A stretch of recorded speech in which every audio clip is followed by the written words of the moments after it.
I've survived worse than you, son.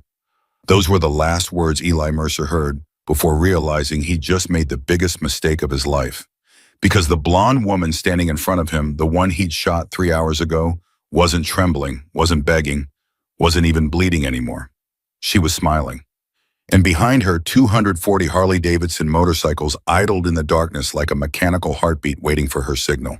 Before we dive into how a single gunshot turned a quiet coastal town into a war zone, hit that subscribe button and stick with me until the end of this story.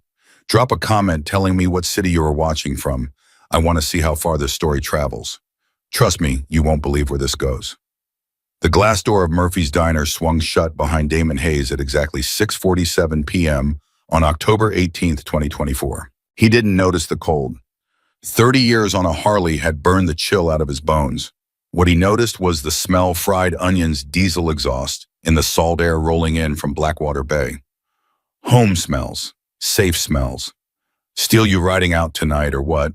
The voice belonged to Marcus Grinder Thompson, a mountain of a man with a beard down to his chest and hands like catcher's mitts. He stood beside 3 other Hells Angels, all of them leaning against their bikes in the diner parking lot, leather cuts gleaming under the streetlights.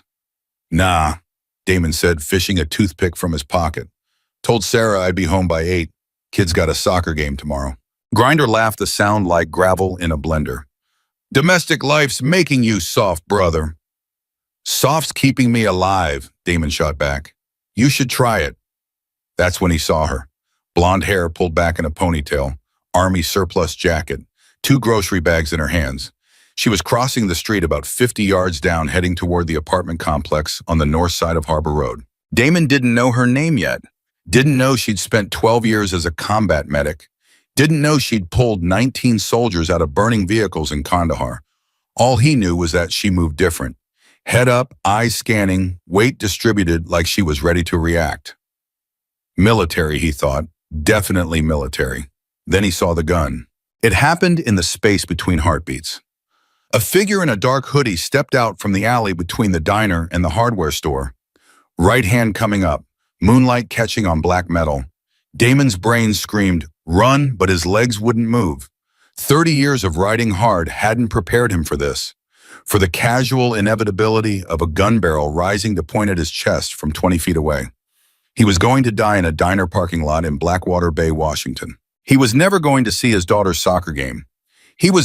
The blonde woman dropped both grocery bags and sprinted. Not away from the gun, toward it, toward him. Damon saw her face for exactly 1 second before impact jaw set eyes wide, every muscle in her body committed to a decision that made no logical sense whatsoever. She hit him like a linebacker. They went down together, his back slamming against the asphalt, her body covering his, and the gunshot was so loud it turned the world into a ringing silence. Pain exploded across Damon's chest, and for a terrible moment, he thought the bullet had found him anyway. Then the woman above him gasped, her whole body going rigid, and he felt something warm and wet soaking through his shirt. Not his blood. Hers. Jesus Christ, Grinder was running. Marcus was running. The whole parking lot was moving now, chaos erupting in every direction. But the woman, this stranger who'd just taken a bullet meant for him, she wasn't screaming. She was trying to get up. "Stay down." Damon grabbed her shoulders, feeling the sticky warmth of blood on his hands. "Stay the hell down." "Shoot her," she gasped. "Alley, dark hoodie, 5'8", maybe 5'9", running." She coughed and blood flecked to her lips. "Running east." Damon stared at her. "You just got shot and you're giving me a goddamn description." "Occupational hazard." She tried to smile, but it came out as a grimace. "Someone want to call 911, or are we just going to bleed here all night?" Grinder was already on his phone barking their location to the dispatcher. Marcus had his .45 out scanning the alley where the shooter had disappeared. 2 other angels were running toward the street trying to spot the bastard. But Damon couldn't look away from the woman beneath his hands. She was pale shock, setting in fast, but her eyes were clear, focused, calculating. "What's your name?" he asked. "Claire." Her voice was getting quieter. "Claire Bennett." "Claire, I'm Damon. You're going to be okay. You hear me? You're going to be fine." "I know." She was looking at her shoulder now at the dark stains spreading across her jacket. Through and through, miss the artery. I'll live. How the hell do you know that? Because I've patched up worse in the back of a Humvee going 80 miles an hour through Helmand Province. Her eyes found his. You Hell's Angels. Damon nodded. Figures, Claire whispered. Just my luck. Save a biker, end up in a war. Then her eyes rolled back and she went limp in his arms. The ambulance arrived 7 minutes later. 7 minutes that felt like 7 hours while Damon held pressure on Claire's wound and watched her breathe. Shallow. Too shallow, but steady. The paramedics loaded her onto a stretcher and Damon stood there in the parking lot, his shirt soaked red, watching the ambulance lights disappear around the corner. Brother, Grinder's hand landed on his shoulder. You good? Damon wasn't good. His hands were shaking. His chest felt like someone had parked a truck on it. But he was alive, because a woman he'd never met had decided his life was worth more than hers. Find him, Damon said quietly. Already on it. Marcus saw which way he ran. We got brothers tracking. No. Damon turned to face Grinder and something in his eyes made the bigger man step back. I don't want 3 guys tracking. I want everyone. Call the chapter presidents. Call Seattle. Call Portland. Call every goddamn angel from here to California. Grinder's eyes widened. Steele, that woman took a bullet for me. For us, she didn't ask questions, didn't hesitate, just dove into the fire. Damon's voice was cold now, controlled. Someone tries to kill me, that's business. But they hit her instead. That's family. She's not family. We don't even know her. She's family now, Damon said. Blood makes it real, and I want the man who spilled hers. Grinder was quiet for a long moment. Then he pulled out his phone. This is gonna get big. Good, let it get big. Let it get so big that every 2-bit criminal from here to the border hears about what happens when you come after one of ours. She's not one of ours. She is now.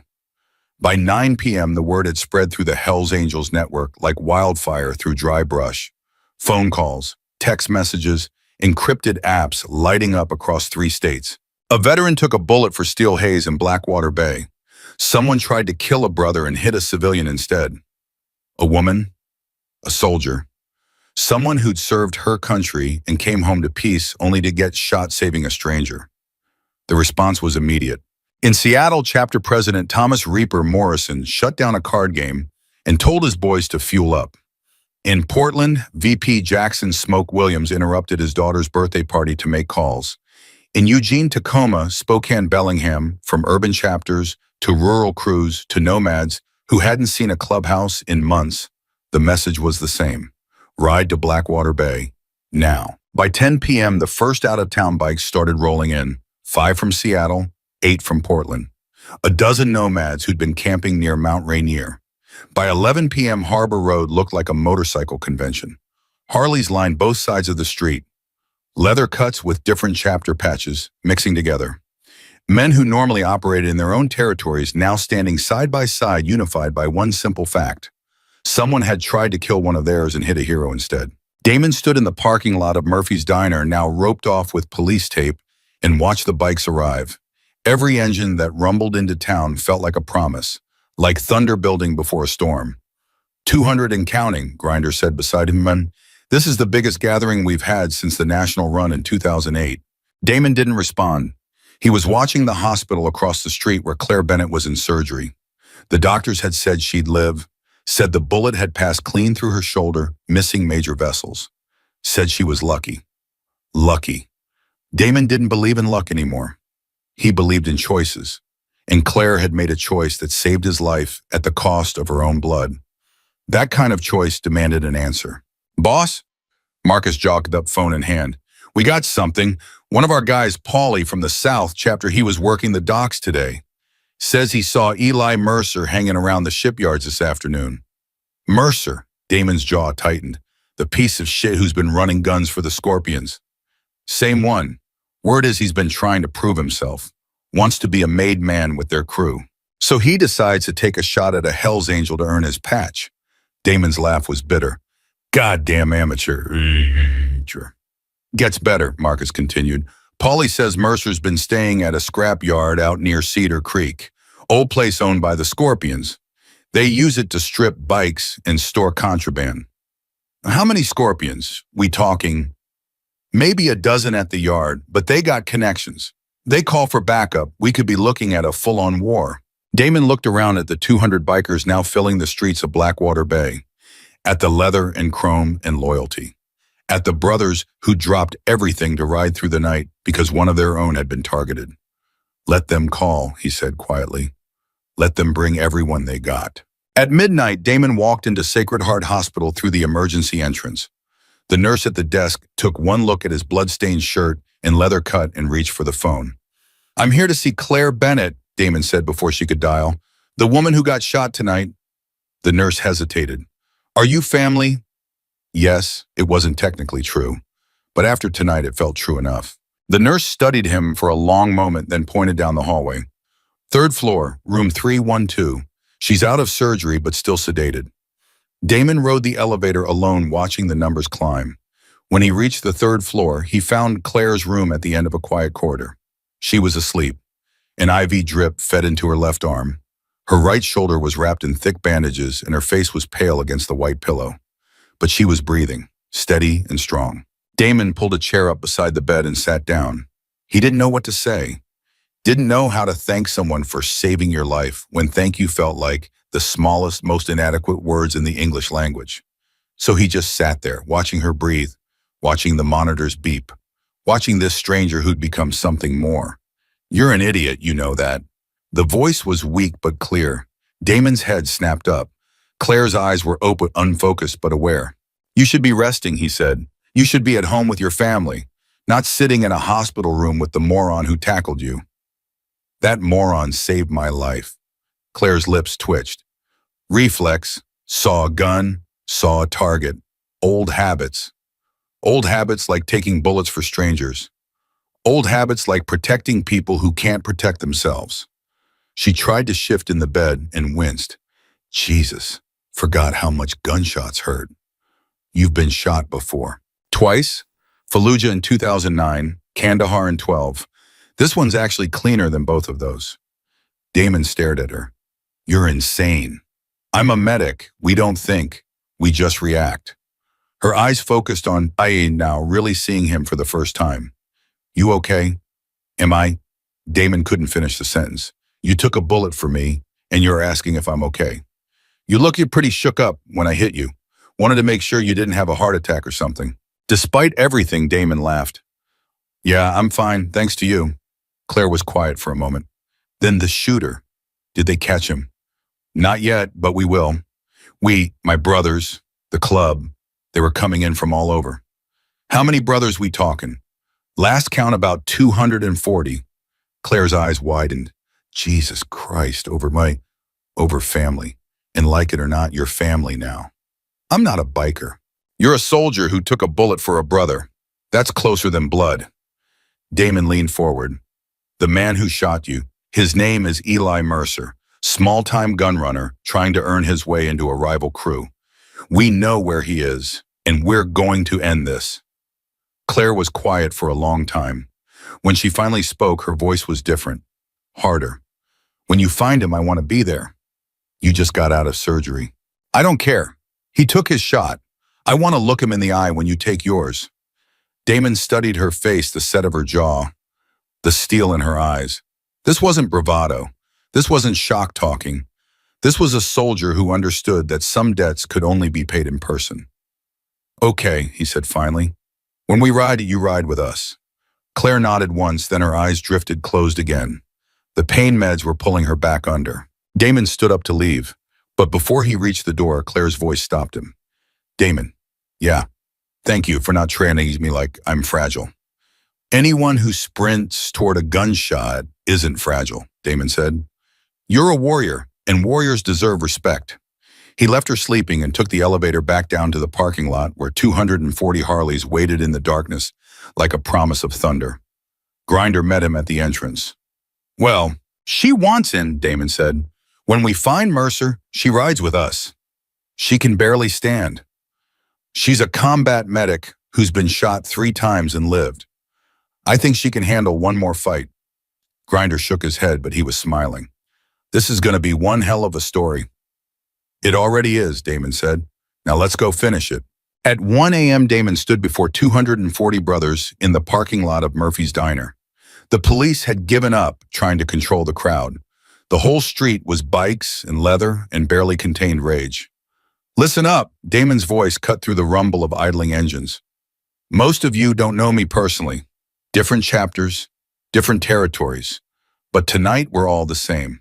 Tonight we're all brothers." The crowd quieted, every eye on him. "A few hours ago, someone had tried to kill me, tried to put a bullet in my chest right here in this parking lot.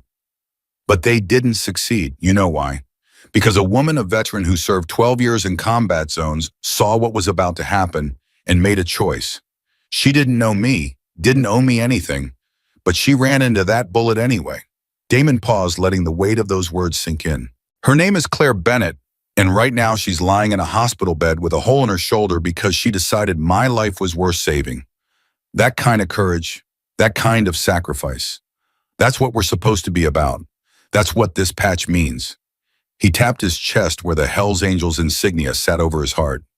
Brotherhood, loyalty, standing up for what's right even when it costs you blood. The silence was absolute now, 240 men holding their breath. "The man who shot her is named Eli Mercer. He's hiding at a scrapyard out near Cedar Creek, protected by the Scorpions. He thinks he's safe. Thinks we'll let this slide because she's not wearing our patch." Damon's voice dropped to a growl. "He's wrong." A roar went up from the crowd. Engines revved, fists pumped the air. "We ride at dawn," Damon shouted over the noise. "And when we find Eli Mercer, he's going to learn something real important. You don't get to shoot a hero and walk away. Not in my town, not on my watch, not while we've got breath in our lungs and fire in our engines." The roar became deafening. 240 voices raised in fury, 240 engines screaming for justice. Damon felt it in his chest, the raw power of Brotherhood united. This wasn't about territory anymore. It wasn't about club politics or rival crews. This was about something older, something primal. This was about making sure that courage was rewarded and cowardice was punished. This was about showing the world that some things still mattered. At 5 a.m., as the first gray light of dawn touched the eastern sky, Claire Bennett signed herself out of the hospital against medical advice. The nurse argued, the doctor threatened. But Claire had spent 12 years in war zones, ignoring people who told her what she couldn't do. She walked out of Sacred Heart Hospital with her arm in a sling, painkillers in her pocket, and fire in her eyes. Damon was waiting by his bike. "You look like hell," he said. "You should see the other guy," Claire shot back. "Get ready for this." Claire looked past him at the ocean of motorcycles filling every street, every parking lot, every available inch of pavement in downtown Blackwater Bay. At the leather and chrome and controlled violence waiting to explode. "I've been ready for this my whole life," she said. "I just didn't know it until tonight." Damon handed her a helmet. "Then let's go finish what you started." She climbed onto the back of his bike, her good arm wrapping around his waist. The pain in her shoulder was a living thing screaming with every movement. But pain was an old friend. Pain meant you were alive. At exactly 5:47 a.m., 12 hours after the shot that changed everything, Damon Hayes raised his fist to the sky. 240 engines roared to life in perfect unison. And as the sun broke over Blackwater Bay, the largest convoy of Hells Angels in Pacific Northwest history rolled out into the dawn, headed for a scrapyard where a coward waited and justice demanded an answer. Claire held on tight as the bike beneath her vibrated with barely restrained power. Her shoulder screamed, her head pounded. Every rational part of her brain said this was insane, but she'd stopped listening to rational the moment she saw that gun. Now she was committed to the fire. And God help anyone who stood in the way. The vibration of the Harley traveled up Claire's spine like electricity. Every pothole sent fresh waves of agony through her shoulder, but she kept her grip tight around Damon's waist, refusing to show weakness. Behind them, 239 more engines created a sound like the end of the world. "You good back there?" Damon shouted over the wind. Claire pressed her face against his leather, cut tasting blood in her mouth from biting down too hard against the pain. "Just ride." They took the coastal highway north, a serpent of chrome and fury stretching for nearly a mile. Early morning commuters pulled over and stared. Some filmed on their phones.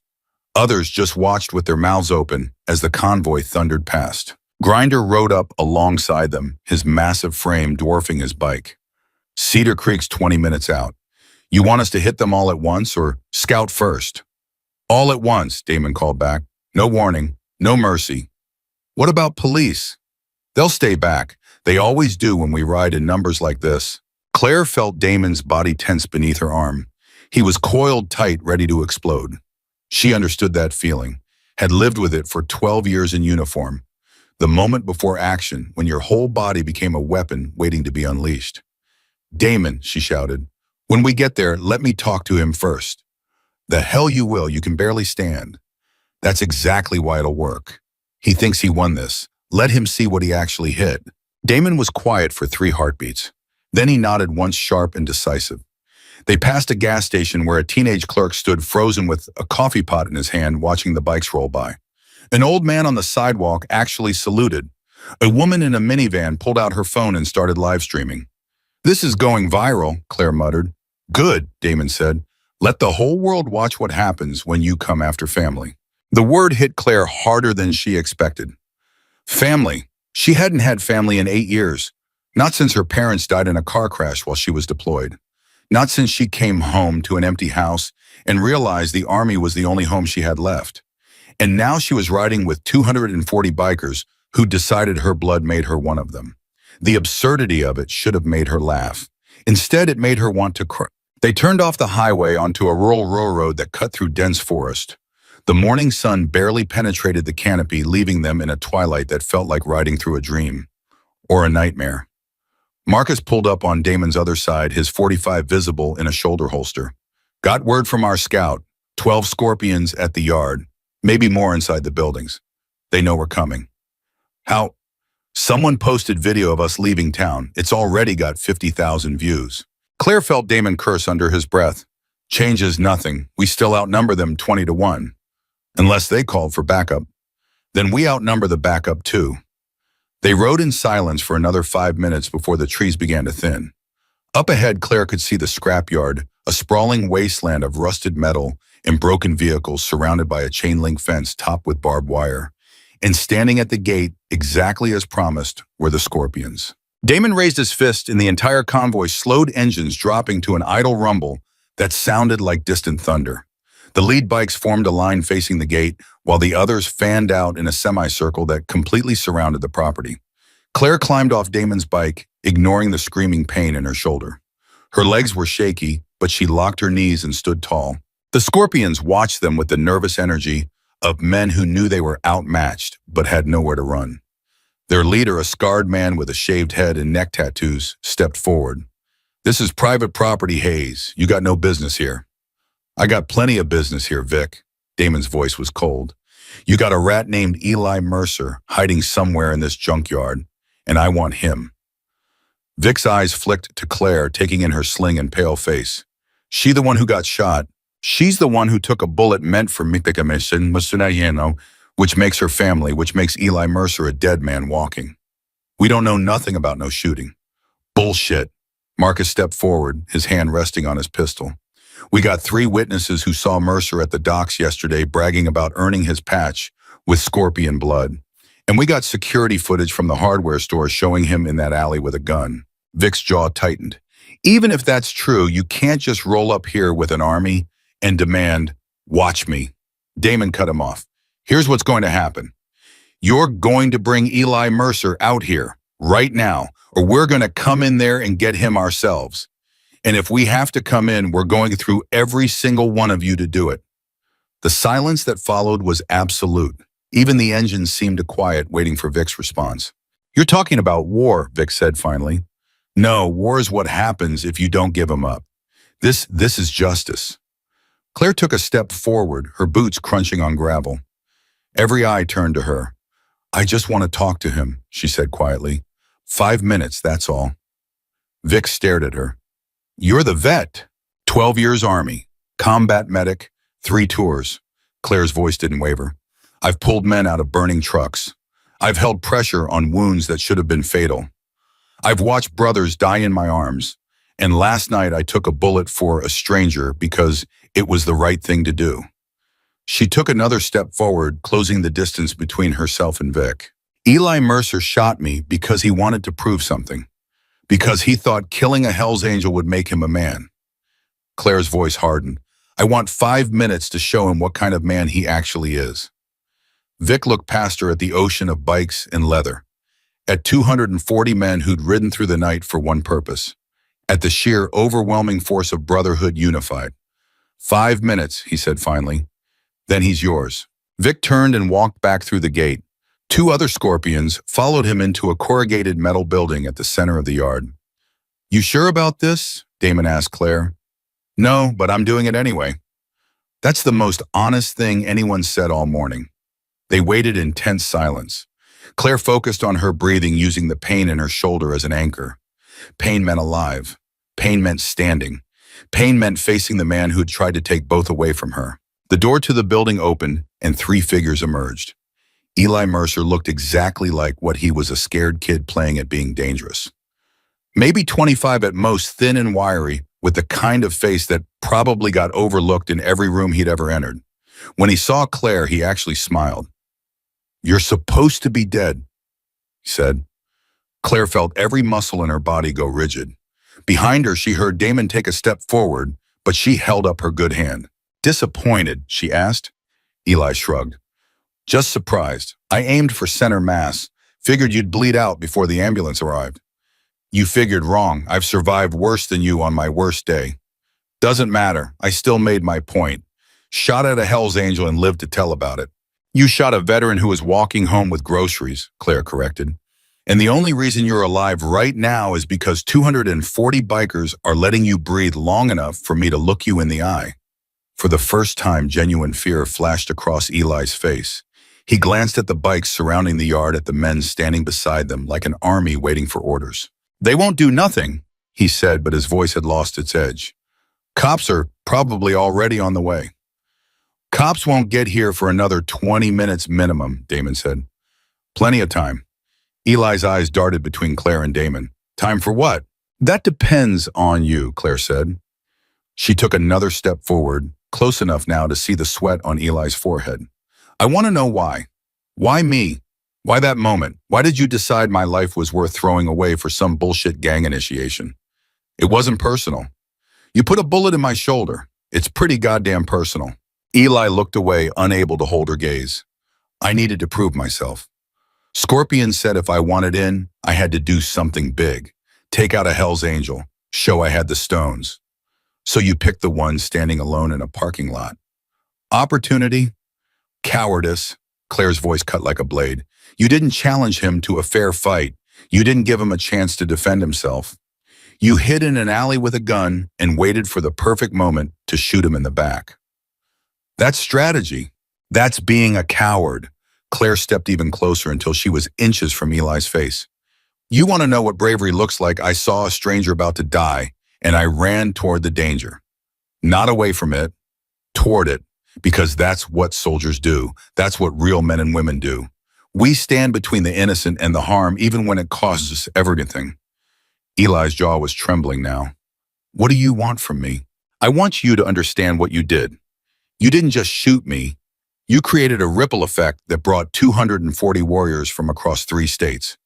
You started something you can't finish, and now you have to face the consequences. I'll do time. I'll take whatever time. Damon's laugh was sharp. You think this is about jail? This is about respect. About showing every punk with a gun that you don't get to shoot heroes and walk away. Eli's eyes widened. You're gonna kill me. Claire shook her head slowly. No, killing you would be easy, would be quick, would let you off the hook. She paused, letting the weight of her words sink in. What we're going to do is worse. We're going to let you live. Confusion crossed Eli's face. What? You're going to live with what you did, with the fact that you aimed at a man's back and hit a woman who saved his life. You're going to live with the knowledge that 240 bikers know your face, your name, your family, your tans. That you can never show yourself in this state again without looking over your shoulder. Claire's voice dropped to barely above a whisper. You're going to live in fear. Every single day, never knowing when we might decide mercy has an expiration date. The silence that followed was suffocating. Eli's face had gone from pale to gray, and Claire realized he was about to be sick. "That's worse than death," he whispered. "That's the point." Damon stepped forward and grabbed Eli by the collar, dragging him toward the center of the yard where all 240 bikers could see. Eli stumbled, nearly fell, caught himself.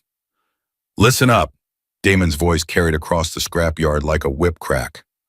"This is Eli Mercer, the man who shot Claire Bennett, the man who thought he could earn his way into a gang by putting a bullet in a veteran's shoulder."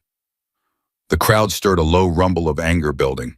"We could kill him right now," Damon continued. "Easy as breathing. But that's not justice. That's just revenge. And we're better than that." He shoved Eli to his knees. "So here's what's going to happen. Eli Mercer is going to leave this state. Tonight. He's going to disappear and never come back. He's going to spend every day of his miserable life looking over his shoulder, wondering if today is the day we change our minds about mercy." Damon leaned down until his face was level with Eli's. "And if we ever see you again, if you ever set foot in Washington, Oregon, or California, if you ever touch a gun, join a gang, or hurt another innocent person, there won't be a second chance. There won't be a conversation. There will just be an ending. Do you understand me?" Eli nodded frantically, tears streaming down his face now. "I can't hear you." Yes, I understand." "Good." Damon straightened up and looked at Vic. "Get him out of my sight." Two scorpions grabbed Eli by the arms and hauled him to his feet. He was sobbing openly now. All pretense of toughness stripped away, revealing the scared kid underneath. As they dragged him toward the building, Eli looked back at Claire one last time. "I'm sorry," he choked out. "I'm so sorry." Claire didn't respond, just stood there with her arm in a sling and blood seeping through her bandages, watching him disappear. When the door closed behind Eli, the tension in the air shifted. The immediate threat was over. Justice or something like it had been served. But Claire felt hollow, empty, like she'd just watched something die that could never be brought back. "You okay?" Damon's voice was soft now, concerned. "I thought I'd feel better," Claire admitted. "Thought facing him would give me closure or whatever." "Closure's a myth. You just learn to live with the weight." Speaking from experience, 30 years worth. Claire turned to look at the assembled bikers at the army that had materialized out of loyalty and rage. "What happens now? Now we ride home. Let the world see that we keep our promises and protect our own." "I'm not your own." Damon put a hand on her good shoulder, gentle despite his size. "Yeah, you are. You earned that patch the moment you stepped in front of that bullet. Blood and blood, out. That's how this works. I don't want to be in a gang. Then don't be, but you're family anyway, whether you like it or not." Before Claire could respond, a new sound cut through the morning air sirens. Multiple vehicles approaching fast. "Cops," Marcus said, jogging over. 4 cruisers, maybe 5. "Right on schedule," Damon said. He turned to address the crowd. "Nobody starts nothing. We did what we came to do. Now we ride out, clean and quiet." The bikes started up in waves, a rolling thunder that drowned out even the sirens. Claire climbed back onto Damon's Harley, her body screaming in protest. The police cars arrived just as the convoy began to move out. Officers emerged with hands on their weapons, but made no move to stop the exodus. They were outnumbered 40-1, and they knew it. One officer, a grizzled sergeant with gray hair, caught Damon's eye as he rode past. Damon nodded once. The sergeant nodded back. Some things didn't require words. As they rolled back onto the highway, Claire felt her phone buzzing in her pocket. She pulled it out awkwardly with her good hand and nearly dropped it when she saw the screen. 17 missed calls, 32 text messages, and her social media notifications had blown up to the point where the app had stopped counting. "What the hell?" she muttered. She opened Facebook and her heart stopped. The video from the diner parking lot had gone viral. 50 million views in 12 hours. The grainy footage showed everything: Eli raising the gun, Claire sprinting forward to the shot, the blood. But it was the comments that made her stomach turn. "Hero. Absolute legend. This woman is what America needs right now. I'd die for someone like her." There were news articles too. Local stations had picked up the story, then regional, then national. CNN had a piece titled "Veteran Takes Bullet for Stranger Sparks Massive Biker Rally." Fox News was running with "The Blonde Warrior of Blackwater Bay." Claire felt sick. I'm famous, she said numbly. Damon glanced back. What? The video. It's everywhere. I'm trending on Twitter. Welcome to the 21st century. Nothing stays private anymore. I don't want to be famous. I just want to fix boats and live my life. Too late for that. Damon's voice wasn't unkind, just honest. You did something remarkable. World's gonna want to know about it whether you like it or not. They rode in silence for several miles, the convoy gradually spreading out as bikes peeled off toward their home chapters. By the time they reached Blackwater Bay, only 30 remained, the local crew and a few stragglers. Damon pulled into the parking lot of Murphy's Diner, the same place where everything had started less than 24 hours ago. The police tape was gone, but the bloodstains on the asphalt remained. Claire stared at the dark patches where she'd fallen, where her blood had mixed with rain and motor oil, where her life had changed forever. You need a hospital, Damon said, killing the engine. I need a drink. You need both. Claire climbed off the bike and immediately her knees buckled. Damon caught her before she hit the ground and suddenly she was crying. Not from pain, though God knew there was plenty of that, but from exhaustion, from relief, from the sheer overwhelming reality of what she'd just survived. I got you, Damon said, holding her steady. I got you. I'm sorry, Claire gasped between sobs. I don't know why. You don't have to apologize for being human. You've been running on adrenaline and stubbornness for 12 hours straight. Crash is inevitable. He helped her to a bench outside the diner and sat beside her while she cried herself out. The other bikers kept their distance, giving her space to fall apart without an audience. When the tears finally stopped, Claire felt scraped hollow. Raw, like every protective layer had been stripped away. Better, Damon asked. No, but more honest. That'll do. A black SUV pulled into the parking lot and a woman in her 50s climbed out. She wore slacks and a blazer and carried herself with the kind of authority that made Claire automatically straighten her spine. Mr. Hayes, the woman said, approaching them, I'm Detective Sarah Morrison. I need to ask you both some questions about this morning's events. We didn't touch him, Damon said immediately. Check with the Scorpions. Check security footage. We rode out there, talked to Mercer, and left. That's it. Morrison's eyes flicked to Claire. And you, Ms. Bennett, you agree with that assessment? Yes, ma'am, we just talked. 240 bikers surrounded a scrapyard and you just talked. That's right. Morrison was quiet for a long moment, studying Claire's face. Then she pulled out her phone and showed them a video. It was cell phone footage from one of the Scorpions showing the entire confrontation, showing Claire's words, showing Eli's tears, showing Damon's ultimatum. This has been forwarded to my department anonymously, Morrison said, along with documentation of Eli Mercer's criminal history and evidence linking him to the shooting. Seems someone wants to make sure we have everything we need for an arrest warrant. Funny how that works, Damon said neutrally. Morrison almost smiled. Indeed, I'm told Mr. Mercer left the state approximately 2 hours ago, last seen heading east on I-90. Good riddance. My thoughts exactly. Morrison pocketed her phone. Ms. Bennett, you should know that you're being called a hero. The mayor wants to give you a commendation. The VFW wants you to speak at their next meeting, and I've had 17 media requests for interviews just this morning. Claire felt her stomach drop. I don't want any of that. Unfortunately, what you want doesn't matter anymore. You're a symbol now, whether you asked for it or not. A symbol of what? Morrison looked at her with something like pity. Of everything people wish they could be. Brave, selfless, willing to sacrifice for a stranger. She paused. The world needs heroes, Ms. Bennett, and right now, you're it. She handed Claire a business card. When you're ready to talk, and you will be eventually, call me. I can help manage the media circus. Morrison walked back to her SUV and drove away, leaving Claire staring at the card in her hand. She's right, you know, Damon said. This isn't going away. I know. Claire crushed the card in her fist. But I can ignore it for a few more hours. Fair enough. What do you want to do? Claire looked at the bloodstains on the asphalt, at the diner where Damon had been eating pie before someone tried to kill him, at the street where her ordinary life had ended and something else had begun. I want to go home, she said finally. Take a shower, sleep for about 16 hours, and then figure out what the hell comes next. Sounds like a plan. Damon drove her to her apartment in his truck. Claire's bike was still at the hospital parking lot and walked her to the door. You going to be okay alone? He asked. I've been alone for 8 years. I think I can handle one more night. You're not alone anymore. You got family now. Claire wanted to argue, wanted to push back against the presumption that one act of instinct had bought her a lifetime of brotherhood, but she was too tired, too wrung out. Thank you, she said instead, for everything. Thank me by healing up and staying alive. I don't want to have saved you just to watch you fall apart. He left her at the door, and Claire stumbled inside, kicking off her boots and collapsing onto the couch without even turning on the lights.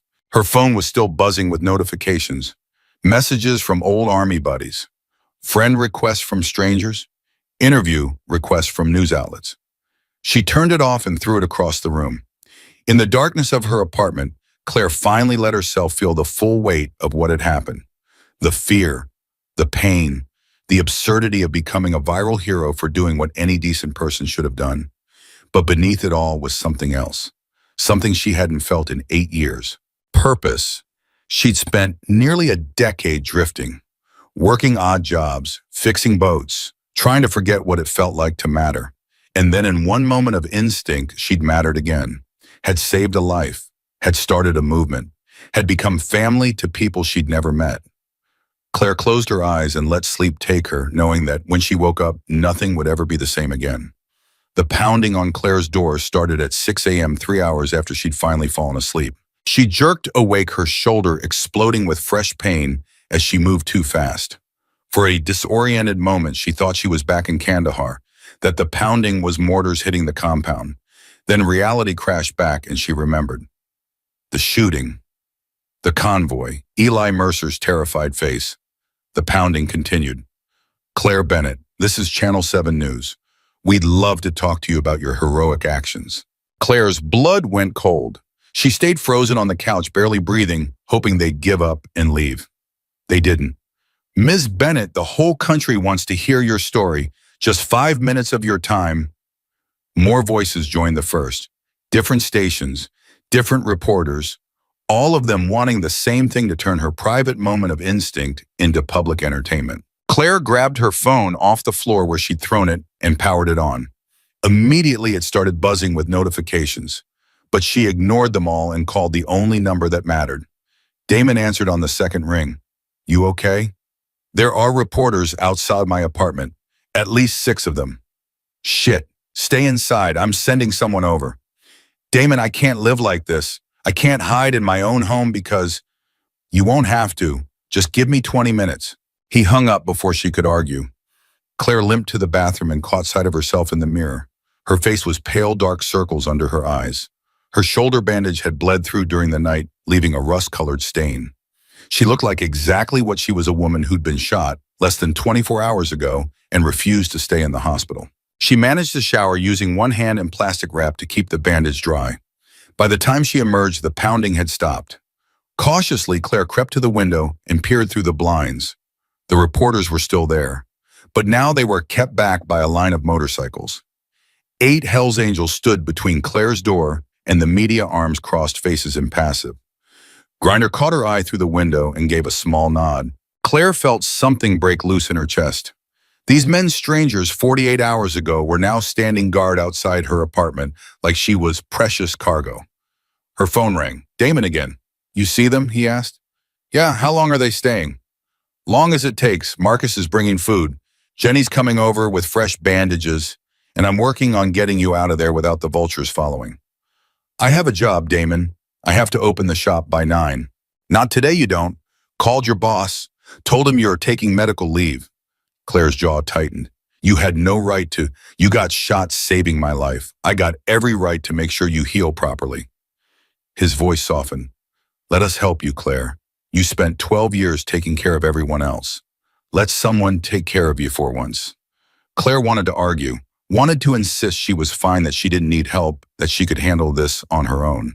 But the truth was she couldn't. The truth was she was exhausted and in pain and terrified of what came next. Okay, she whispered, but just for today.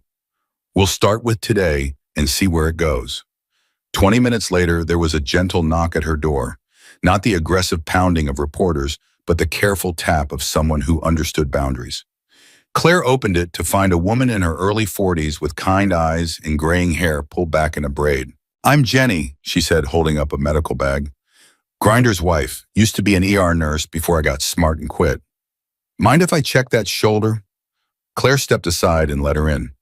Jenny moved with practiced efficiency, cutting away the old bandage and examining the wound with the detached professionalism of someone who'd seen worse. Clean entry and exit, Jenny said. No infection yet, but you're pushing it. You should be in a hospital bed, not running around on motorcycles. I've heard that already. Then you should listen. Jenny started cleaning the wound with antiseptic that burned like fire. You know what sepsis is, right? What happens when an infection gets into your bloodstream? I'm a combat medic. I know exactly what sepsis is. Then act like it. Take your antibiotics. Change the dressing twice a day, and for God's sake, rest. Jenny worked in silence for several minutes, her hands gentle despite her stern words. When she finished bandaging the shoulder, she pulled out a bottle of pills.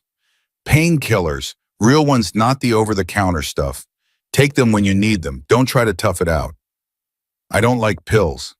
Nobody does. But pain slows healing.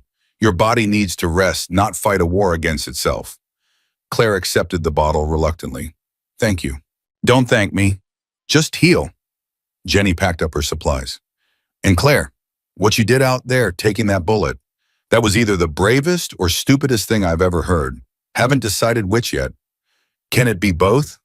Jenny actually smiled. Yeah, it can be both.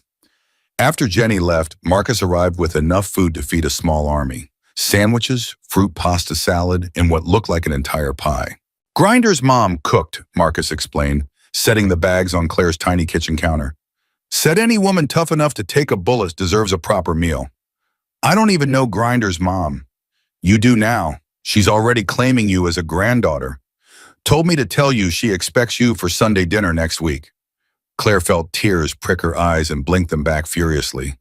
This is too much. I don't deserve... Stop. Marcus's voice was firm, but not unkind. You saved Steele's life. That makes you family. And family takes care of each other. End of discussion. He left before Claire could argue further. She stood alone in her apartment, surrounded by food she hadn't asked for, protected by guards she didn't know, part of a family she'd never wanted to join. And despite everything, she felt safer than she had in 8 years. Claire forced herself to eat, knowing her body needed fuel to heal. The food was incredible, clearly made by someone who knew their way around a kitchen. As she ate, she finally allowed herself to check her phone. The messages were overwhelming. Old army buddies asking if she was okay. Former patients she'd treated in Afghanistan thanking her for her service. Complete strangers offering prayers and support. But one message stood out from the rest. It was from an unknown number with a 202 area code. Washington, D.C. Ms. Bennett, this is Lieutenant Colonel Marcus Williams, U.S. Army. I served as your commanding officer during your second tour in Afghanistan. I saw the video. I'm not surprised. You were always the bravest soldier I ever had the honor of leading. If you need anything, and I mean anything, call me. You earned it more than a shoulder wound. You earned our gratitude. Again. Claire read the message 3 times, her vision blurring. Colonel Williams had been the one person in the Army who truly understood her, who'd seen past the quiet exterior to the warrior underneath. She started typing a response, then deleted it. Started again. Deleted again. Finally, she just wrote, "Thank you, sir. That means more than you know." His response came back immediately. "The offer stands. Always." Claire set the phone down and took one of Jenny's painkillers. Within 20 minutes, the sharp edge of agony dulled to a manageable throb. She was just closing her eyes when her phone rang again. Unknown number. Against her better judgment, she answered. "Miss Bennett." The voice was male professional with a slight southern accent. "My name is David Chen. I'm a producer for 60 Minutes. We'd like to feature your story in an upcoming segment about everyday heroes." Claire's stomach dropped. "I'm not interested. I understand you're recovering from your injury. We'd be happy to wait until you're feeling better. We could even come to you." I said no. "Ms. Bennett, people need to hear your story. In a time when the news is full of division and hatred, you represent something pure, something good. Don't you think the country deserves..." Claire hung up. The phone rang again immediately. Different number. She declined the call. It rang again, and again, and again. Finally, she turned it off and threw it back across the room. A soft knock at the door made her jump. "It's Damon," a voice called. Just me? Can I come in? Claire opened the door to find him holding a laptop and looking uncomfortable. Brought you something, he said, stepping inside. Figured you should see what people are saying before it gets worse. Worse than reporters camping outside my door. Yeah, worse than that. He opened the laptop and pulled up YouTube. The video of the shooting now had over 100 million views. The comments section had exploded into a war zone. Some called her a hero. Others said she was stupid for risking her life for a criminal.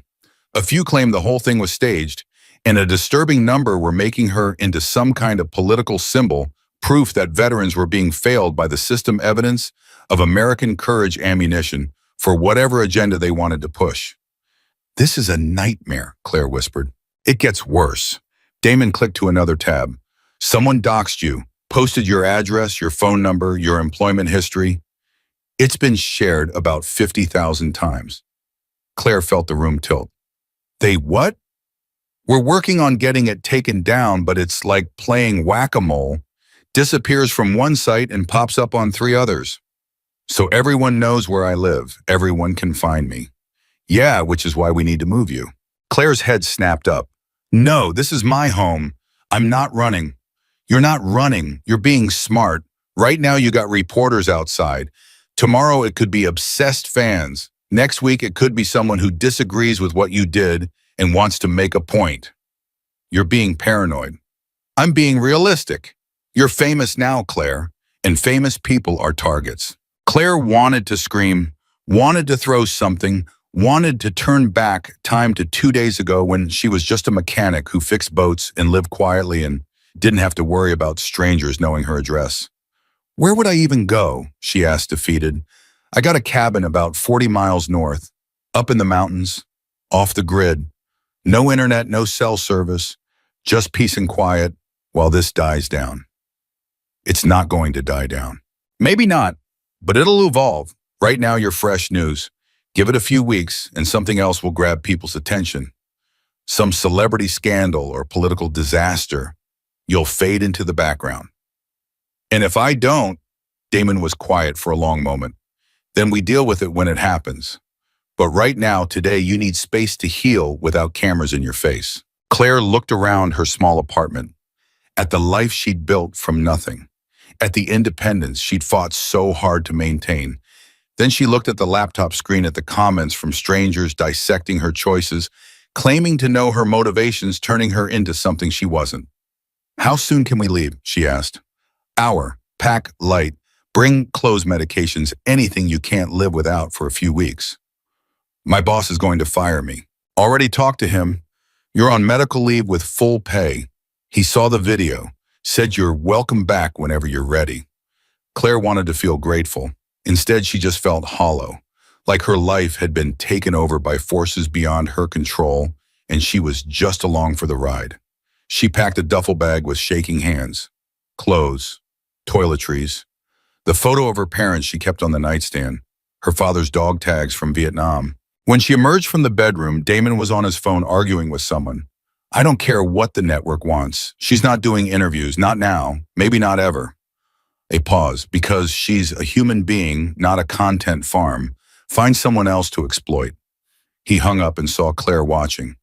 Sorry, that was the 4th call in 10 minutes. How did they get your number? Same way they got yours. Internet makes privacy impossible. They left through the back entrance, avoiding the reporters out front. Grinder and Marcus ran interference while Damon loaded Claire into his truck. As they pulled away, she saw the reporters finally notice and start running toward them, cameras raised. Damon gunned the engine and they were gone before anyone could get a clear shot. They drove north in silence, leaving Blackwater Bay behind.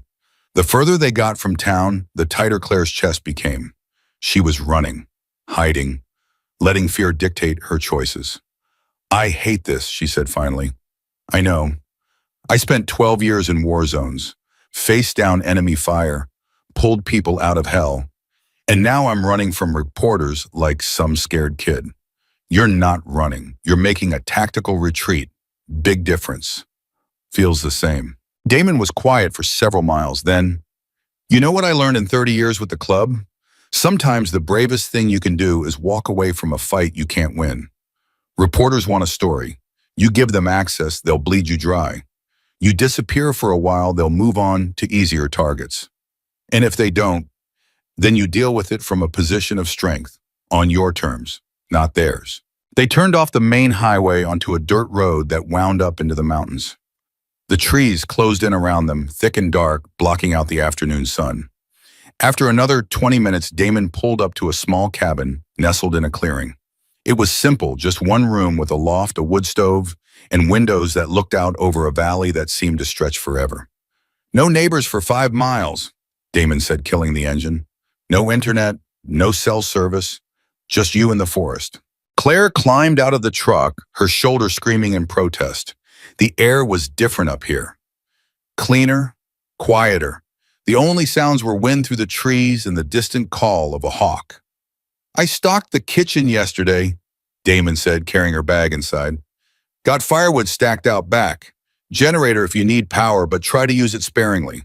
Propane for the stove and water heater." He was moving around the cabin, showing her where things were, but Claire wasn't listening. She was staring out the window at the valley below, feeling the weight of the past 2 days finally crash down on her like an avalanche. "Claire, you hearing me? I don't know how to do this," she whispered. "I don't know how to be the person everyone thinks I am." Damon crossed to her and gently turned her around to face him. "Then don't be. Be who you actually are. A woman who saw danger and ran toward it, who took a bullet and survived, who looked her attacker in the eye and chose mercy over revenge." He paused. "That's already more than most people accomplish in a lifetime." It wasn't mercy, it was exhaustion. I was too tired to want revenge. Same result either way. Claire felt the tears coming again, and this time she didn't fight them. She cried for the life she'd lost, for the anonymity she'd never get back, for the simple peace of fixing boats and being invisible. Damon held her while she sobbed, his massive frame somehow gentle, his presence more comforting than words could be. When she finally ran out of tears, he stepped back and handed her a bandana from his pocket. "You're going to be okay," he said. "I know it doesn't feel like it right now, but you will." "How do you know?" "Because you're a survivor.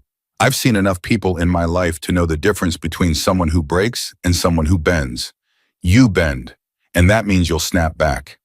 He left her standing in the cabin with promises to check in every few days, to bring supplies, to make sure she had everything she needed. As his truck disappeared down the dirt road, Claire felt the silence close in around her like a physical thing. She was alone, truly alone. For the first time since the shooting, there were no cameras, no reporters, no well-meaning bikers trying to take care of her. Just her and the pain and the impossible task of figuring out who she was supposed to be now. Claire spent the first day sleeping. Her body finally given permission to rest shut down hard.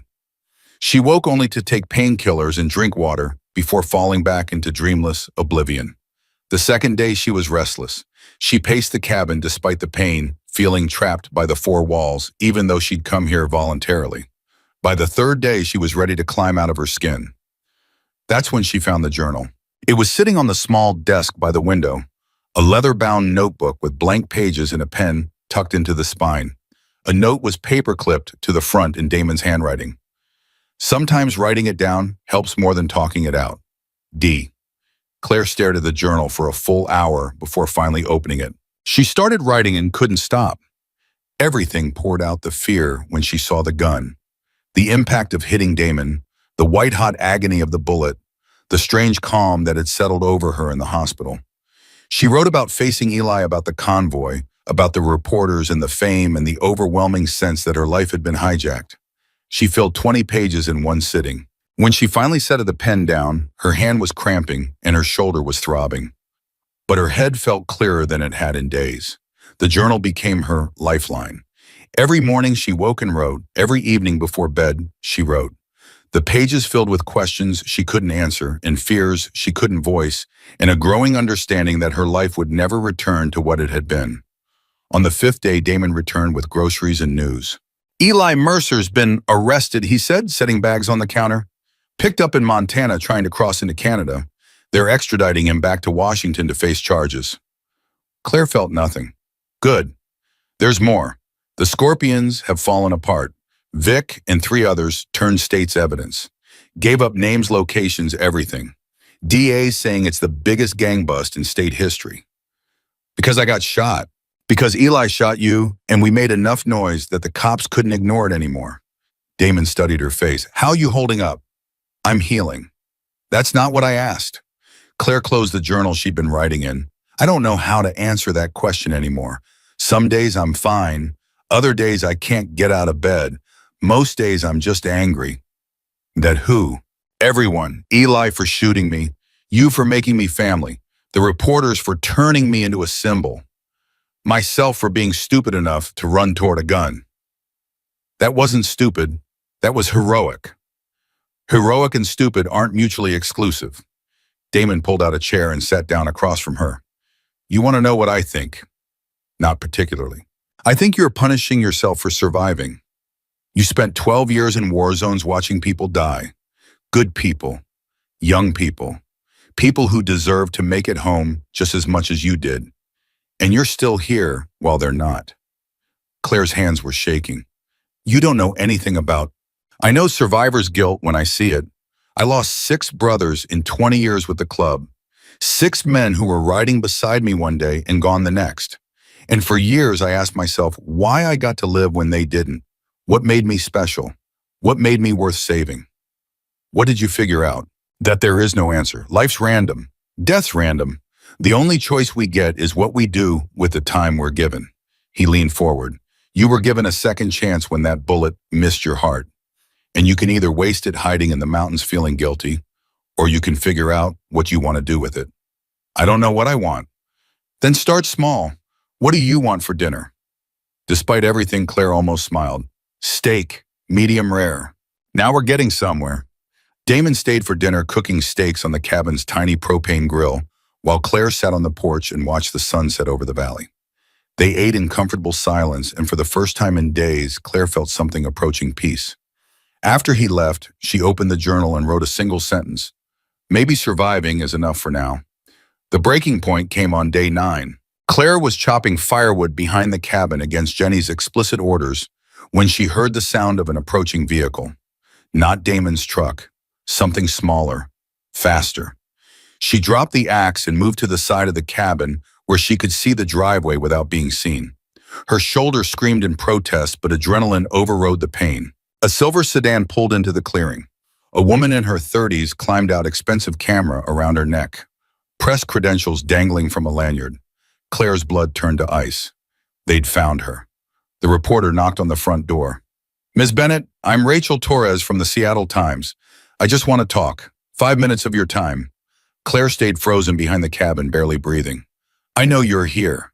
Your truck's parked out back. I'm not going to leave until we talk. The hell you're not, Claire thought.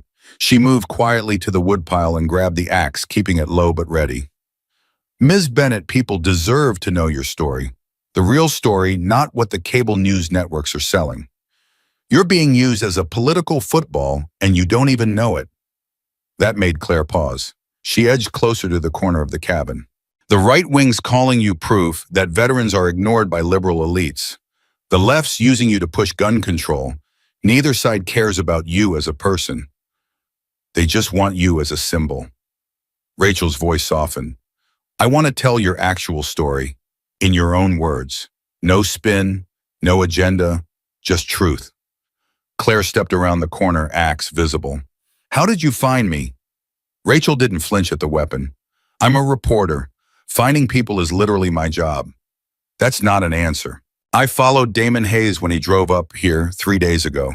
Staked out his house until he made another supply run. Basic surveillance. So you stalked him. I prefer to call it investigative journalism. Claire's grip tightened on the axe handle. You have 30 seconds to get in your car and leave before I call the Hells Angels and tell them you're harassing me. Will you, though, because from what I understand, you've been avoiding everyone, including them.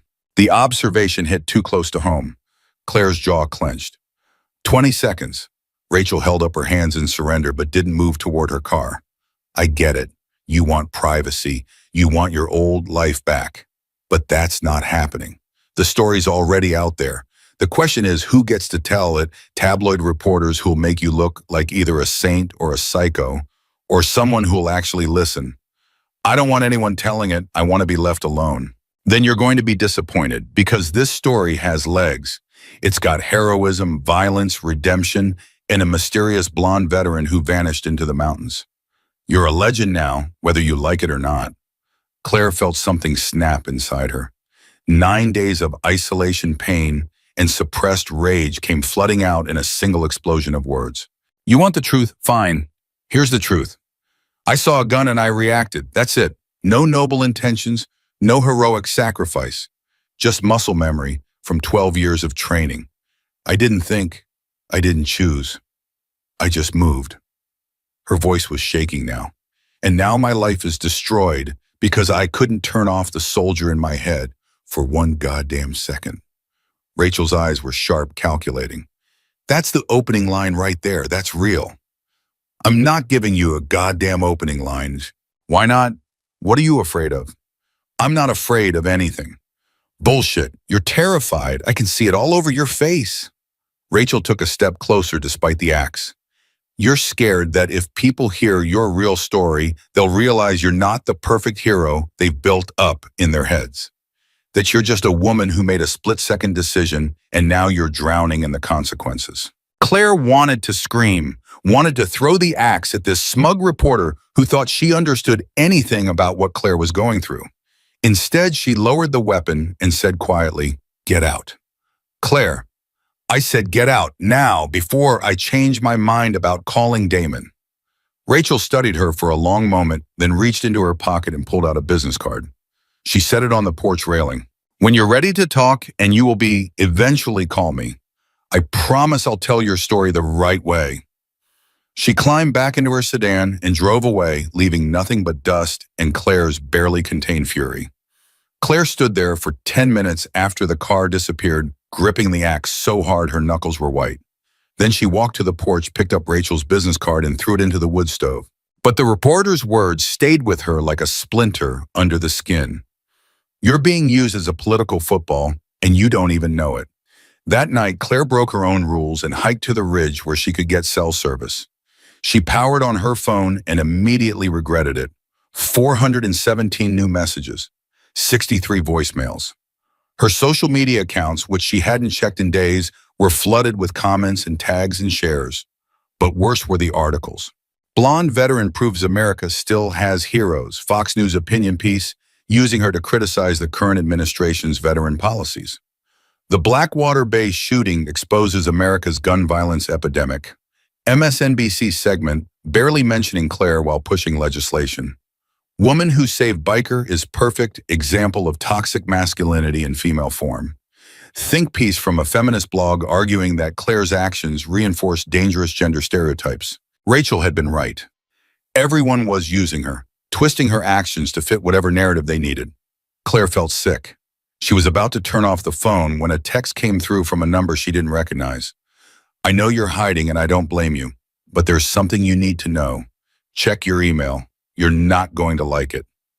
Rachel Torres. Claire's hands were shaking as she opened her email app. The most recent message was from Rachel sent 2 hours ago. Subject line, "This goes live tomorrow morning unless you talk to me first." She opened it and her vision tunneled. It was a draft article. The headline read, "The Troubled Past of America's Newest Hero, Claire Bennett's History of PTSD and 3 Prior Psych Evaluations." Claire couldn't breathe, couldn't think. She scrolled through the article in horror reading details that should have been private sealed in her military medical records. Her diagnosis after her second tour. The nightmares. The incident where she'd nearly attacked a nurse who'd touched her shoulder without warning. The mandatory psych evaluations. The medications she'd been prescribed and refused to take. All of it laid out in clinical detail for the world to see. At the bottom of the draft was a note from Rachel. I got this from a source at the VA. I can kill the story if you talk to me. Exclusive interview. Your words, your truth. Otherwise, this runs tomorrow at 6 a.m. and every other outlet will pick it up by noon. Your choice. Clock's ticking. RT. Claire read the note 3 times before the full implications sank in. This wasn't journalism. This was blackmail. Talk to me or I'll destroy what's left of your privacy. Give me what I want or I'll expose your vulnerabilities to millions of strangers. Claire's phone rang. Rachel Torres. She answered without thinking. You absolute piece of shit. I prefer to think of myself as motivated. You're blackmailing me. I'm giving you a choice. You can control the narrative or you can let it control you. Those medical records are going to come out eventually. Someone will leak them. Might as well be on your terms. Those records are sealed. You obtained them illegally. Prove it, and good luck getting a journalist to reveal their sources. Rachel's voice was maddeningly calm. You have until midnight to decide. After that, the story runs with or without your cooperation. She hung up. Claire stood on the Ritchie, phone in hand, watching the sun disappear behind the mountains. Below her, the cabin sat dark and isolated, a safe place that suddenly felt like a prison. She could call Damon, tell him what was happening, let the Hells Angels handle it the way they handled everything, with overwhelming force and loyalty. But what would that solve? Rachel was right about one thing: the records would come out eventually. And if Claire tried to suppress this story through intimidation, 10 more reporters would dig even deeper. She was trapped, cornered by her own fame and the insatiable appetite of a public that wanted to consume every detail of her life. Claire sat down on a fallen log and pulled out her father's dog tags from under her shirt. He'd carried them through 2 tours in Vietnam, had come home broken but alive, had spent the rest of his life trying to outrun the war, and in his head. What would you do, Dad? She whispered. But she already knew. Her father had hidden, had retreated into alcohol and silence, and eventually an early grave. He'd let the war win. Claire had promised herself she'd never make that mistake. She stood up, pocketed the dog tags, and made a decision that terrified her more than any firefight ever had. She was going to tell her own story, on her own terms, before anyone else could tell it for her. Claire called Rachel back at 11:47 p.m., 13 minutes before the deadline. I'll do the interview, she said without preamble, but I have conditions. I'm listening. You kill the PTSD story completely, not a word about my medical records. Can't do that. It's newsworthy. Then I mention it myself in the interview. I control when and how that information comes out, not you. Rachel was quiet for a moment. Fair enough. What else? The interview happens at the cabin. No camera crew. Just you, me, and a recorder. And you don't publish anything I don't approve first. I can't give you editorial control. Then we're done. Claire started to hang up. Wait, okay, you can review it before publication. But if you change the facts, the deal's off. I won't change facts. I just want to make sure you're not twisting my words. When? Tomorrow morning, 8 a.m. And Rachel, if you bring anyone else, if you try to record video without permission, if you do anything I don't explicitly agree to, I will unleash 240 extremely loyal bikers on you and your career. Are we clear? Crystal. Claire hung up and immediately called Damon. He answered on the first ring, voice thick with sleep. What's wrong? I need you here tomorrow morning, 7:30, before the reporter shows up. What reporter? Claire told him everything. The blackmail, the medical records, the impossible choice.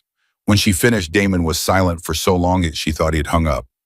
Say something, she pleaded. I'm trying to decide whether to kill her or respect her hustle. Damon, I'll be there at 7 with backup. No backup, just you. I need to do this, but I need to know someone's watching my 6. Claire, you don't have to do this. We can shut her down. Make the story disappear. For how long? She's right. It'll come out eventually. Better I tell it myself than let them turn me into whatever they want me to be. Damon sighed heavily. You're sure about this? No, but I'm doing it anyway. That's becoming your signature move. Despite everything, Claire almost laughed. Yeah, it is. She spent the rest of the night writing in the journal. Not the interview answers she refused to rehearse, but the truth. The whole messy, complicated truth about why she'd run toward that gun. It wasn't heroism. It was habit. 12 years of training that made running toward danger feel safer than running away. It wasn't selflessness. It was muscle memory. The same instinct that had made her dive on grenades in Afghanistan, pull wounded soldiers from burning vehicles, stand between insurgents and civilians. She'd never turned it off when she came home, never learned how to be a civilian.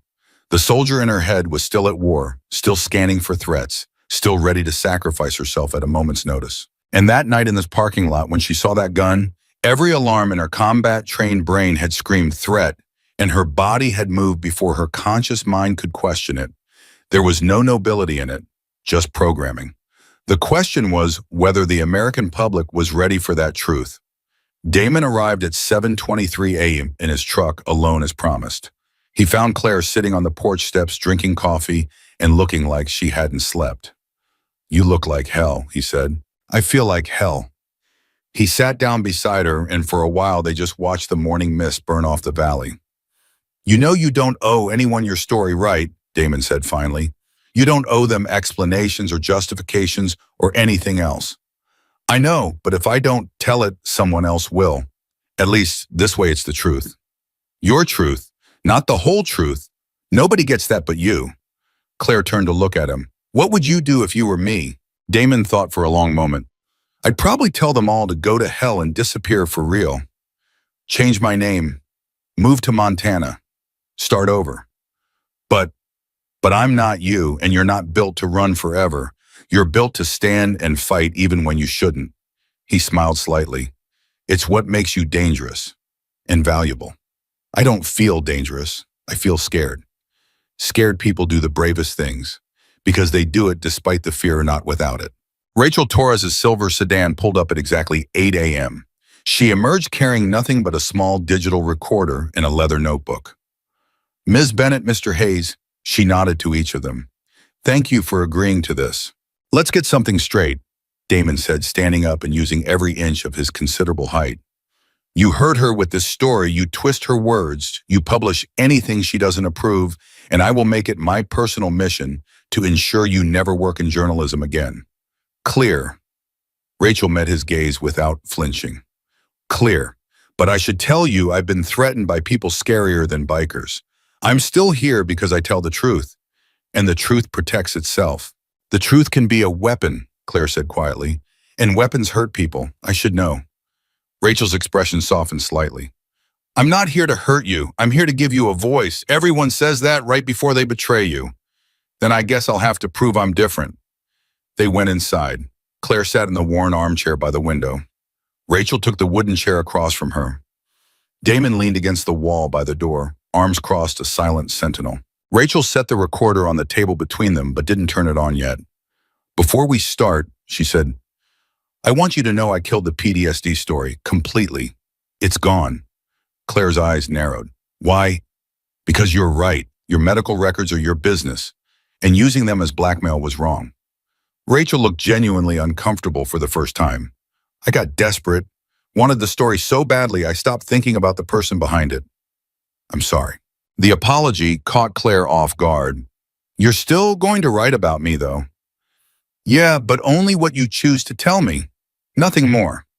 Claire studied Rachel's face, looking for the lie, finding nothing but exhaustion and what might be actual regret. "Okay," she said finally, "let's do this." Rachel clicked on the recorder. "Tell me about the moment you decided to run toward the gun," she began.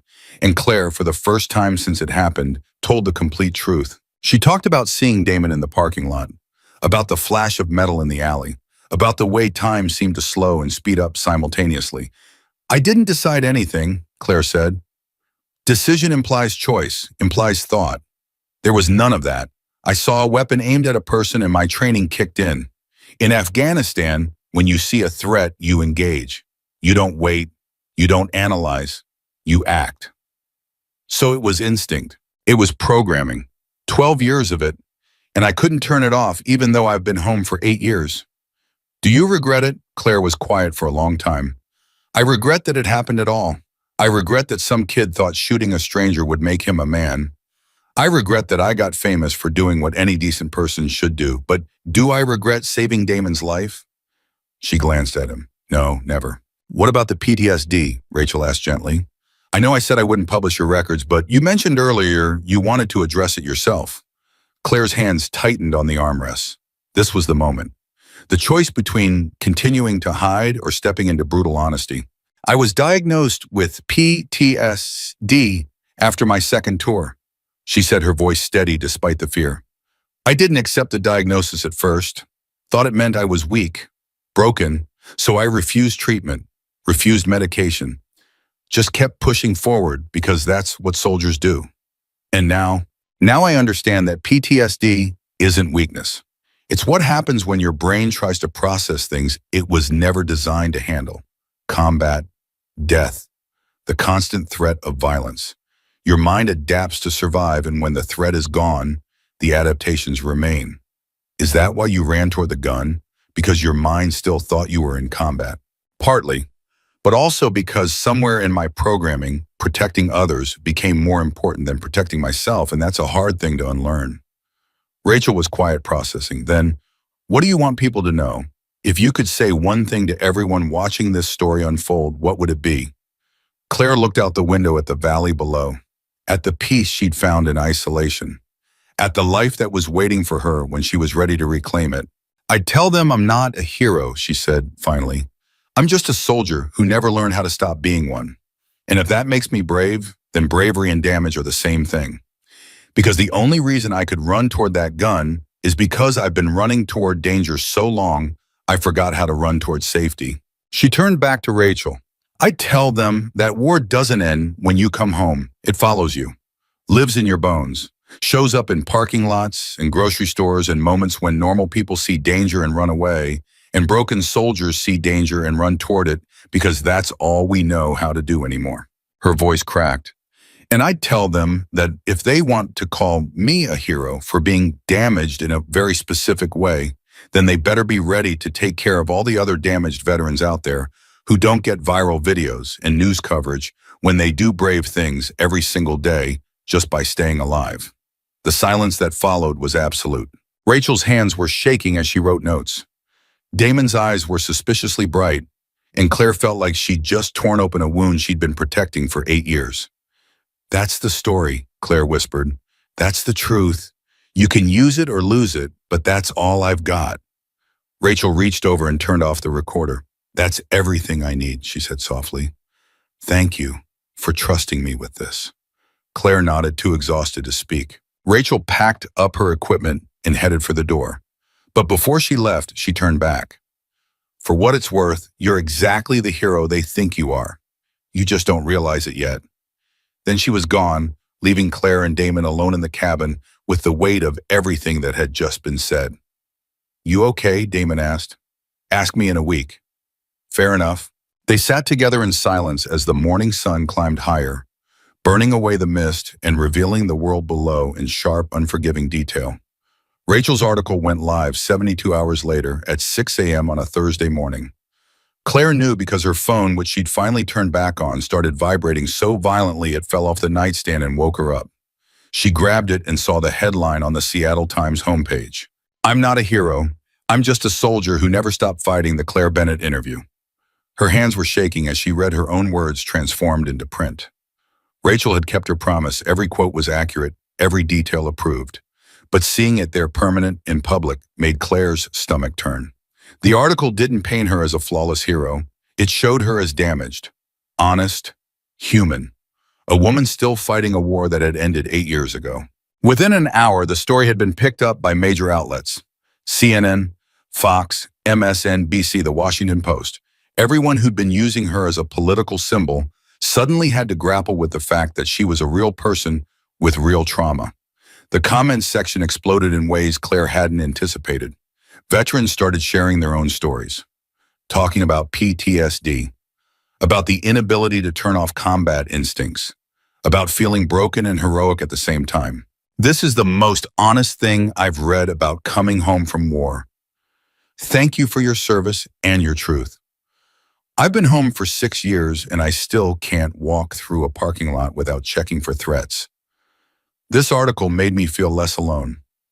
My dad was Vietnam, never talked about it. Died never talking about it. Claire Bennett just said everything he couldn't.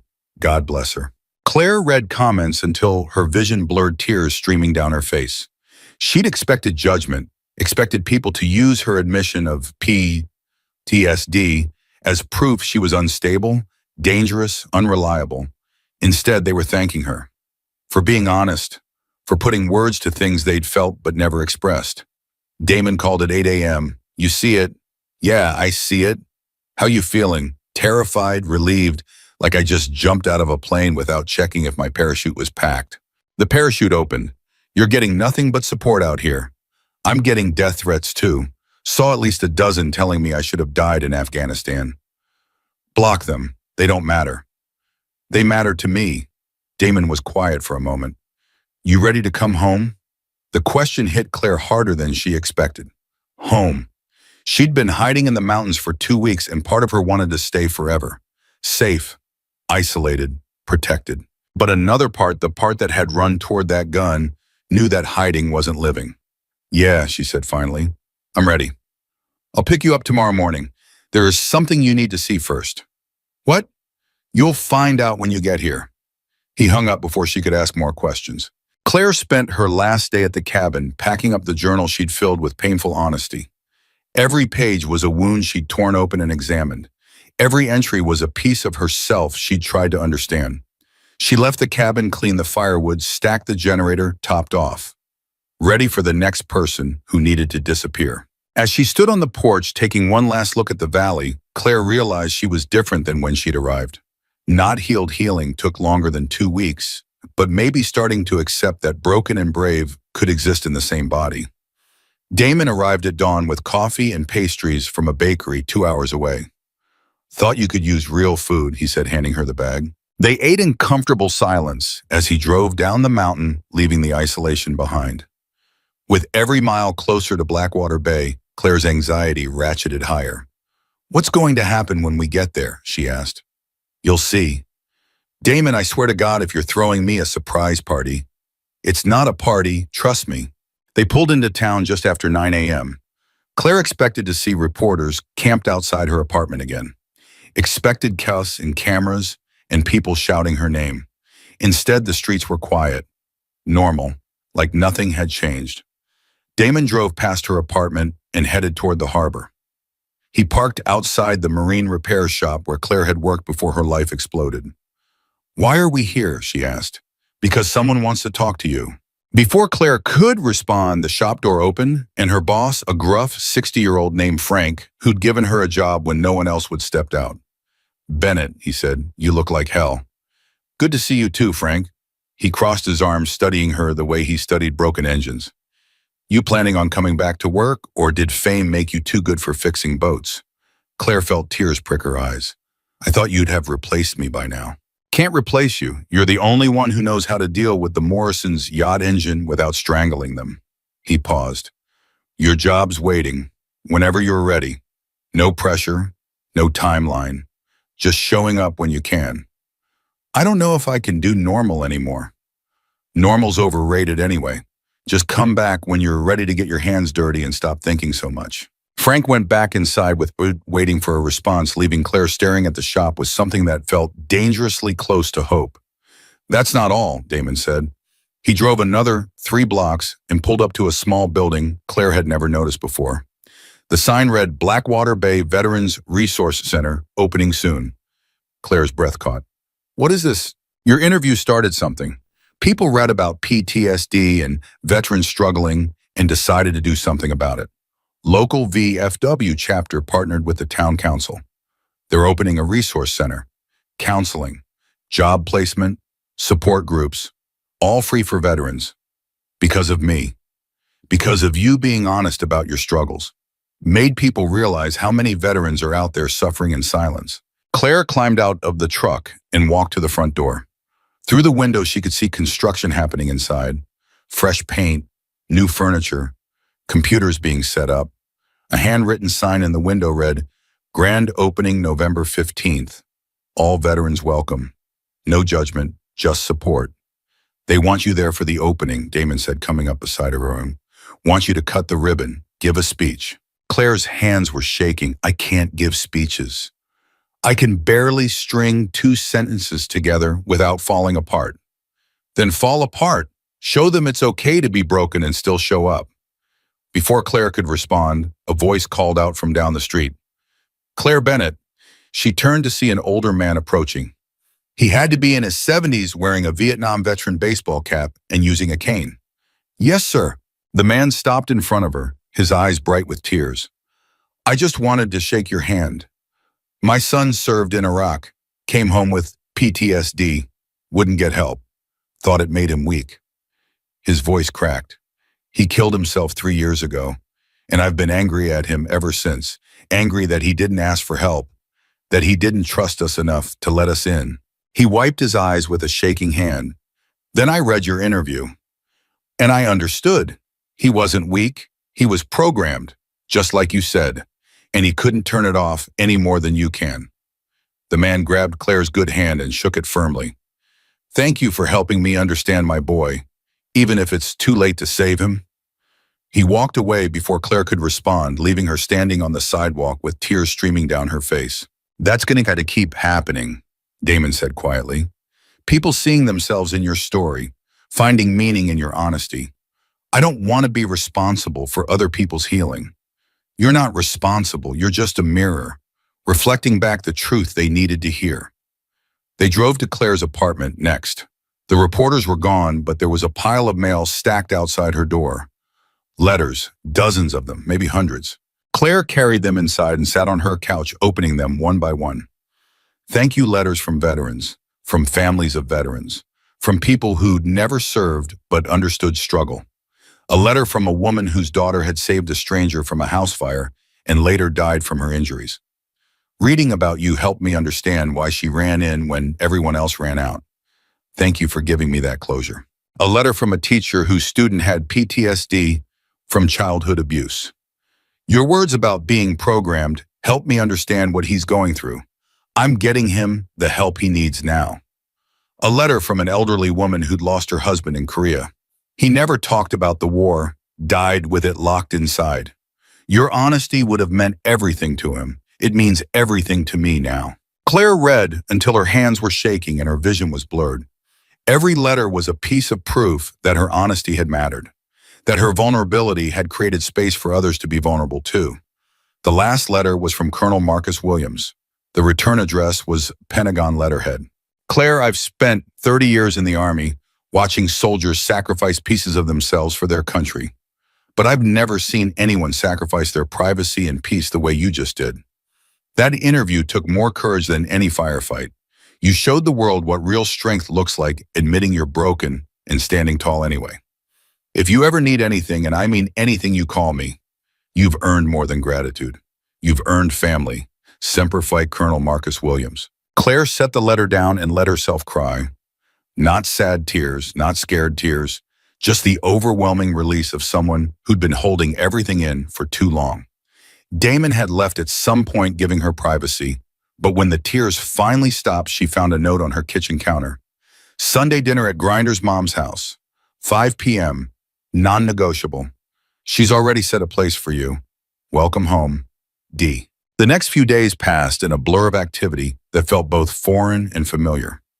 Claire returned to work at the shop, losing herself in the simple mechanics of fixing engines. Frank didn't ask questions, didn't push, just handed her wrenches and let her work. The other employees treated her normally, which was the greatest gift anyone could give. No hero worship, no awkward questions. Just, hey Bennett, the Morrison's yacht is making that noise again, and can you check this bilge pump?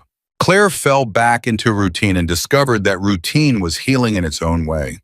But the world hadn't forgotten her. Media requests still came in daily, speaking invitations, book deals, movie offers. Claire turned them all down. She told her story once honestly and completely. That was enough. Sunday arrived too quickly.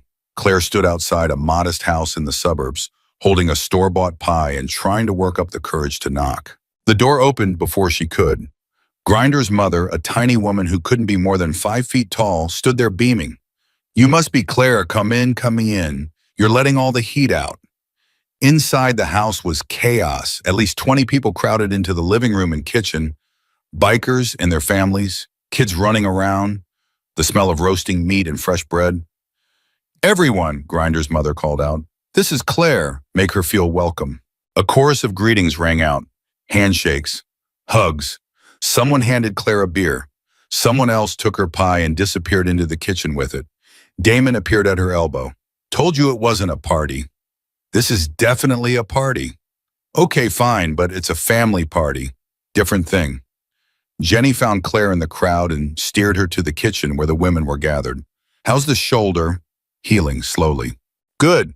You're young. You'll bounce back. Jenny handed her a glass of wine. Fair warning, Grinder's mom is going to ask you 15,000 questions and feed you until you explode. It's her love language. She was right. Over dinner, Grinder's mother interrogated Claire about her life, her family, her plans.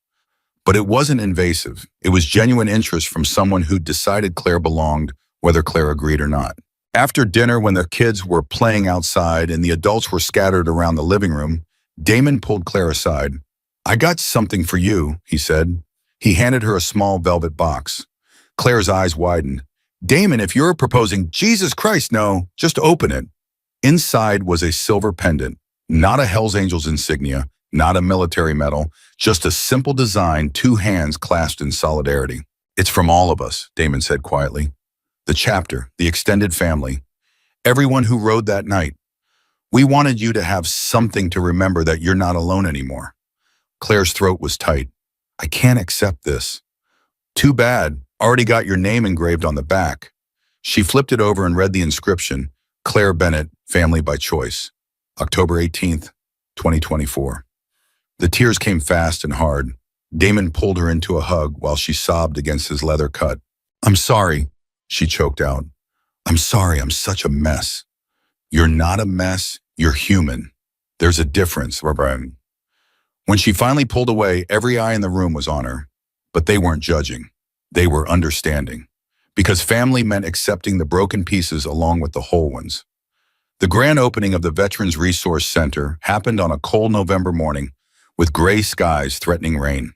Claire stood outside the building, holding giant ceremonial scissors, surrounded by news cameras and town officials, and what looked like half of Blackwater Bay. The mayor was giving a speech about supporting veterans and community responsibility. Claire wasn't listening. She was scanning the crowd, seeing faces she recognized. Frank from the shop, Jenny and Grinder, Marcus, Damon standing in the front row with his daughter beside him, the same daughter whose soccer game he had almost missed because someone tried to kill him. And veterans, dozens of them, young and old, men and women, all of them looking at Claire like she was the reason they felt safe enough to be here. The mayor finished his speech and handed Claire the microphone. "I'm supposed to say something inspiring," Claire began, her voice shaking. "But I'm not good at inspiring, I'm just good at surviving. And some days that's all any of us can do." She looked directly at the veterans in the crowd. "I know a lot of you are here because you read my interview, because you saw someone admit they were broken and thought maybe it was okay to be broken too. And I want you to know it is okay. You're not weak for struggling. You're not damaged beyond repair. You're just programmed different. And this place," she gestured to the building behind her own, "this place is where we learn to reprogram together." Claire paused, collecting herself. "I got shot saving a stranger's life.